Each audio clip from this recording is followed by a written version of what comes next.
Make-A-Wish recipients and workers. What were some wishes you had to say no to? I was 15 when I got approved for a Make-A-Wish. I'd been in and out of the hospital for almost a year by then. Chemo, transfusions, ports, bone marrow tests, the works. There were a few months in there I don't even remember clearly. Just blurs of fluorescent lights and nurses with tired voices saying, "It'll just be a pinch." I knew I looked sick. My hair was mostly gone, and I was always cold. But I didn't feel sick, not in the way people expect. I just felt stuck, like my life had been put on hold, and I was floating in this weird waiting room where no one ever gave you a timeline. When the social worker first brought up Make-A-Wish, I didn't even want to talk about it. It felt too final. Like admitting I qualified was admitting I wasn't going to make it. But eventually my mom talked me into it. "You don't have to think about the worst," she said. "Just think about what would make you happiest right now." That part was easy. Harry Styles. I was obsessed. I had the posters, the playlists, the interview clips memorized. I watched that carpool karaoke video so many times I could quote the whole thing. My hospital playlist was 70% One Direction. My friend sent me fan edits when I was too tired to talk. So when the coordinator came to our house and asked me if I knew what I wanted, I didn't even hesitate. "I want to meet Harry Styles," I said. She smiled like she'd heard that one before, because she had. She gently explained that celebrity wishes were tricky. "We do everything we can," she said. "But with someone like Harry Styles, there's usually a long wait. If it happens at all, it's through a prearranged fan event. It wouldn't be just you. It'd be maybe 15 or 20 other kids.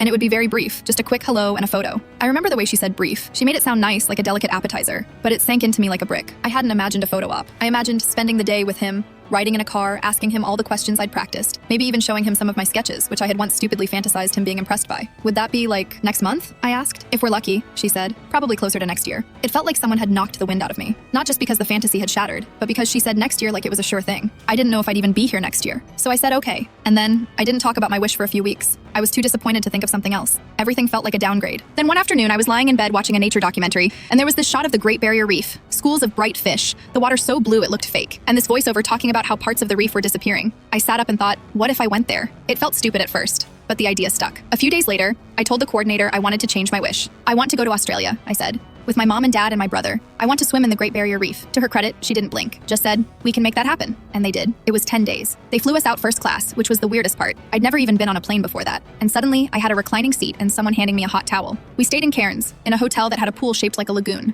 One morning, we took a catamaran out to the reef, and I snorkeled for the first time in my life. I remember the water being so clear that it didn't feel real. Fish swam by my face, and I could hear my own breath through the snorkel, calm and steady. For the first time in a year, I didn't feel like a patient. We also got to hold a koala, visit a rainforest, and go to this tiny beach where the sand squeaked under your feet. I had energy I didn't know I still had. My mom cried on the plane ride home. She didn't say why, but I knew. It's been 4 years since then. I'm in remission now. I still like Harry Styles, though the obsession faded. He released an album while I was in Australia, and I remember listening to it in the hotel bathroom while brushing the salt out of my hair. Sometimes I think about how different that trip was from what I originally wanted. At the time, I thought meeting him would fix something in me, make me feel seen or alive again. But it turns out swimming in a reef with my brother and eating ice cream on a beach did a better job of that. I never got the photo op, but I got something else. I got 10 days of being alive, and I didn't have to wait a year for it.